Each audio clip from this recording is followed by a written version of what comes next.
is October 27 and I am at Washoe Lake State Recreation Area, and I'm doing a couple little trails here. The first one is called Deadman's Creek Trail, and it's in Nevada. Yes, we have a lot of catching up to do.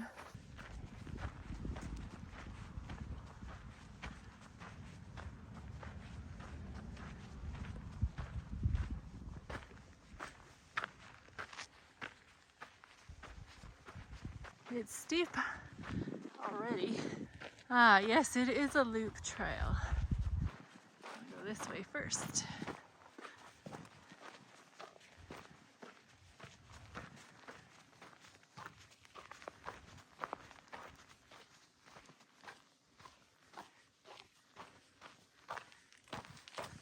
There is a little stream. Deadman is alive. So pretty against the sun. Whoa. Oh, there's a rabbit there. Aha, stairs. That is helpful.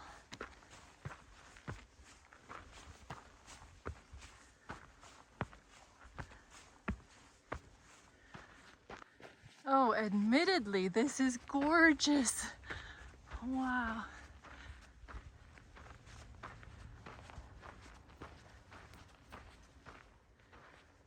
So here's the deal. I started getting itchy feet. The winter is coming and I want to leave. I do not want to stay around for the snow. So what I did is I put a list of all the states that I thought would be fine to visit during the winter time. And there was about 10 of them. I put them all in a hat, and you guessed it, Nevada was drawn. So I will be immersing myself in everything Nevada for a while. But mind you, this is the first hike that I've gotten in, and I've been here a week. It's been really cold. I'm in northern Nevada, but this is by Carson City now. And so I obviously came from the north. And yeah, the nights get cold. So I am not sure how much longer I will be in this north part. Hopefully southern Nevada is more milder. Anyway, it's lovely today. Wow, I love the sunshine. So anyway, that's why I'm here, and now you're stuck with Nevada for a while. And when I asked Mother if she wanted to come with me this year, she declined. I guess I wore her out and stressed her out too much in Florida. So she's staying home and looking after Texas. Texas will be a good companion for her. Yeah, this is just so pretty.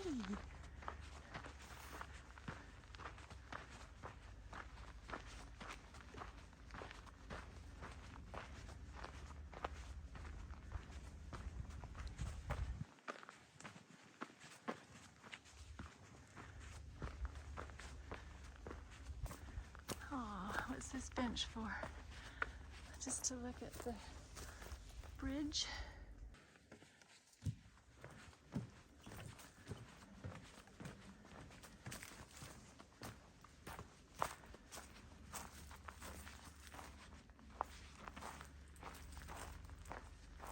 Really special. Oh, this is the trail again.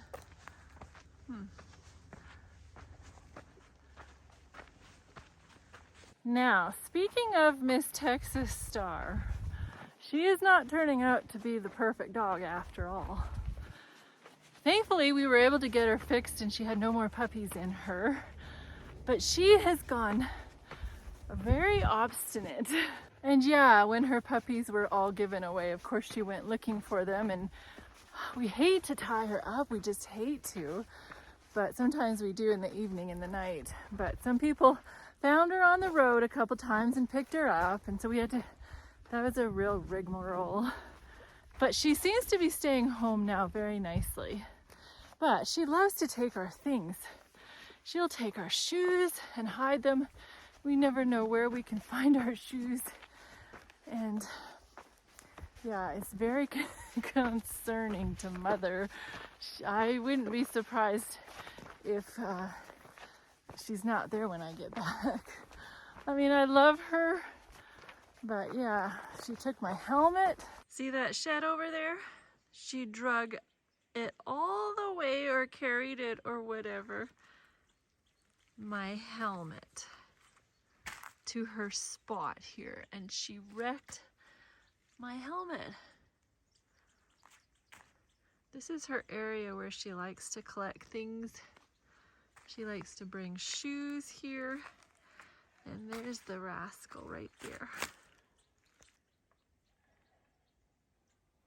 We've bought her bones and toys to play with. She'll play with them for a little while, but then she buries them.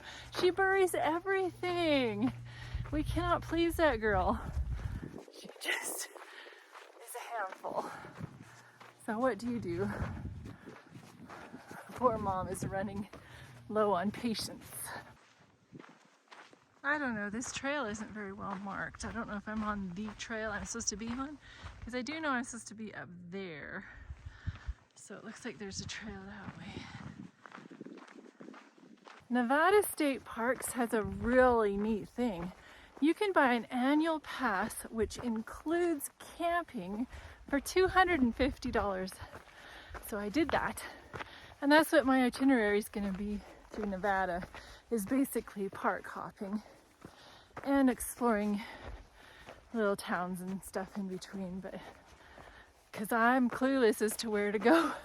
So at least the state parks will give me a good foundation. So what an incredible deal. I'm at this Washoe Lake State Park. I'm gonna stay here for a week. That almost pays for it in itself right there. You can only stay at this one a week, but it's an incredible park. And it's close to Reno and Carson City. So I love that. Can take day trips.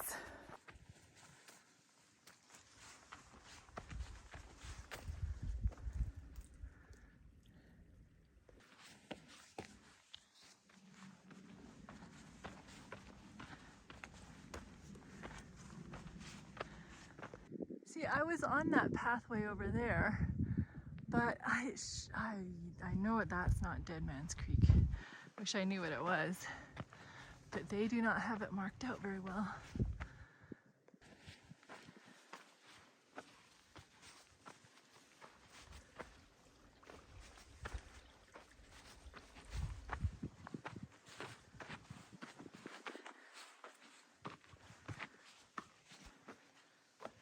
They also have a park passport where you can get your passport stamped at each of the state parks. And when you get 15 parks stamped, then you get another free year of park admission, but I don't think that includes the camping. But anyway, I hope to entice my mother to come back with me next year maybe. Because yeah, I want to explore way more of this northern Nevada than I am able to now. But anyway, it's a good deal. I'm so glad to be able to camp for free now. Oh yes, this is pretty, very special.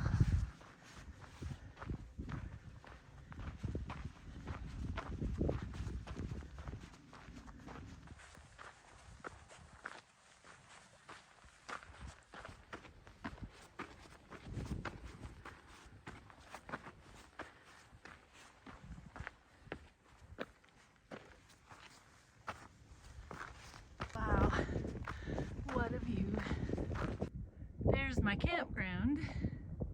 So that mountain range is called the Carson Range, and it's part of the Sierra Nevada. And that tall mountain there, right there, is Mount Rose. Oh, I see a bit of a trail over there, so maybe this is, anyway, maybe it is a bit of a loop. Yes, this is good. This is different than when I came up. I'm so glad I found this trail.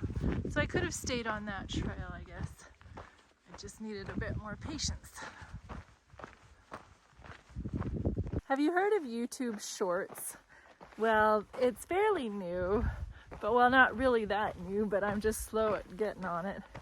So I'm going to be starting that, uploading some shorts as well as my weekly hikes. So since I am traveling solo this winter, I thought it would be kind of fun to show the behind the scenes of what happens, not just the perfect hikes that I do.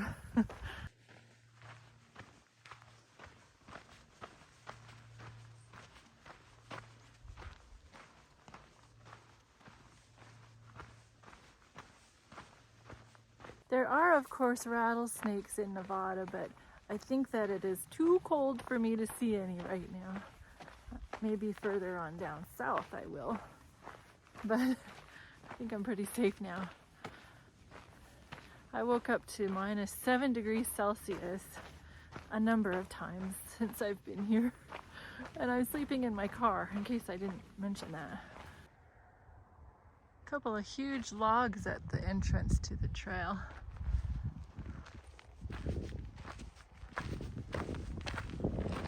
Now I'm going to take you some of the wetlands that are at this park.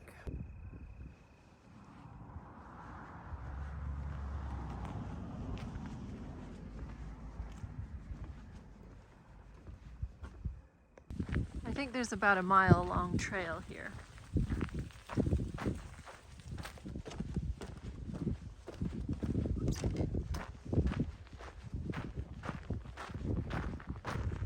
It's a little observation deck.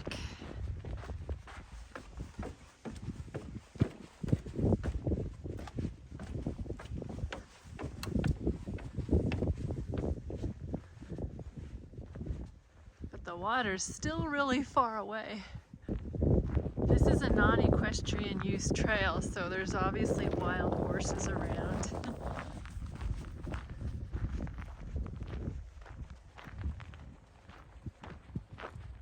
There are quite a few little songbirds flitting around here, so they enjoy this trail anyway. One more little story to tell you. After my Banff hikes, I decided to go to Calgary and make the biggest purchase that I've made in a long time. I've been debating and debating whether I should make this purchase or not. And finally I felt, well, the opportunity was here and I didn't have to pay tax in Alberta, or at least, you know, not all the tax, so that helped. So anyway, I went to the Apple store and I broke down and I got myself a MacBook Pro laptop. I've never had such a fancy computer in my whole life, and it cost $3,600, and that's the most I've ever spent on a computer. I was thrilled to have it because it's for my editing of the videos, and I wanted to do PowerPoint with it, and I also wanted to start making music on it. It's a really powerful machine, so I was so excited to have it. Well, of course I brought it on the trip with me, and a few days ago, well, I usually put it under my sleeping bag to keep it safe and warm because it's pretty cold in the vehicle. But one morning when I was primitive camping and I wanted to get to the restrooms in a nicer area of the campground, I threw the laptop onto the top of my bed and put everything else inside my vehicle. And then I went the couple miles to the restroom. And when I got there, lo and behold, my little cooler fell over. And in it was some olives, some black olives that I didn't eat all of them, in a can with the juice. And the brine it spilled all over my laptop. So my less than 3-month-old MacBook Pro, I killed it. And I am just sick to my stomach. The next day I was able to get to Reno, to the Apple store, and they said that it was still wet and there's corrosion and it would cost $1,500 American to get it fixed. And I said, no, I can't afford that. So I am just heartbroken. This is one of the questions where I ask, why, Lord? Why did this happen to me? I know lots of people lose all their possessions in natural disasters and fires and things, and this is just a worldly little possession that I have, but I am grieving but I can't imagine what it would be like to lose all your possessions. Anyway, has any of you ever lost something that was really valuable to you? Aw, I'm just so sick about it. I think how I could have spent that $3,600 on other things. Like, I feel guilty that I spent it on a computer in the first place. I was so reticent to spend that much money. And then it's just wiped out. Oh, yeah. What lesson do you want me to learn, Lord?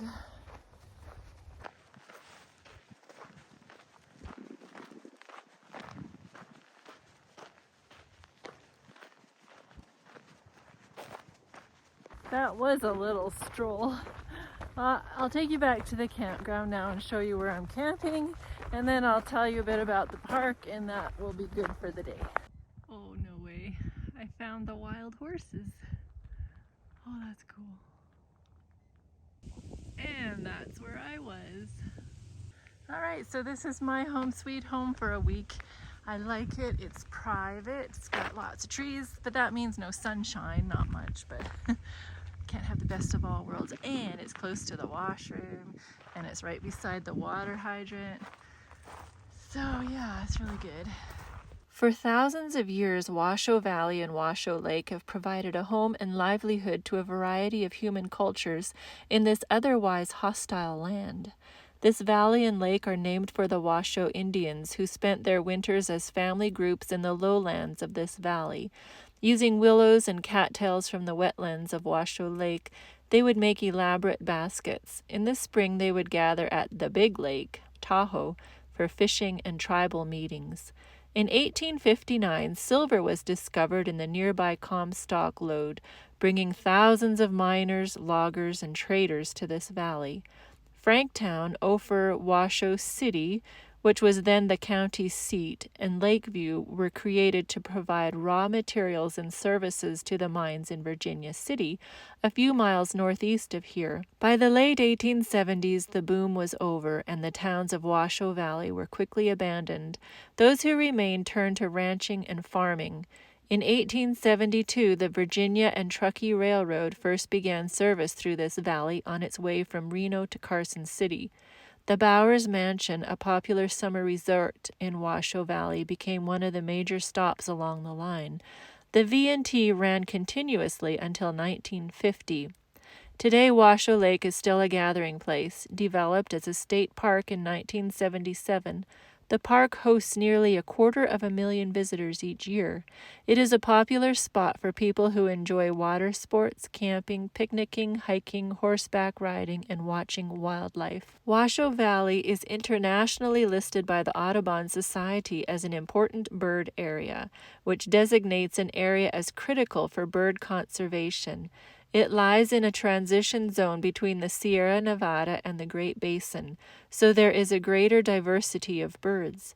Over 215 bird species have been recorded in Washoe Valley. The purpose of this designation is to protect areas that birds depend on heavily for survival and reproduction. There are currently 39 important bird areas in Nevada, making up 15% of the state's land. And Nevada is part of the Pacific Flyway. So yeah, pretty discouraged about the computer. I was tempted to go home because it's hard to do YouTube without a computer. It really is. I can do a lot on my phone. But anyway, if I do stick around, tell me some things that I absolutely must do while I'm in Nevada. And it just doesn't have to be all hikes either.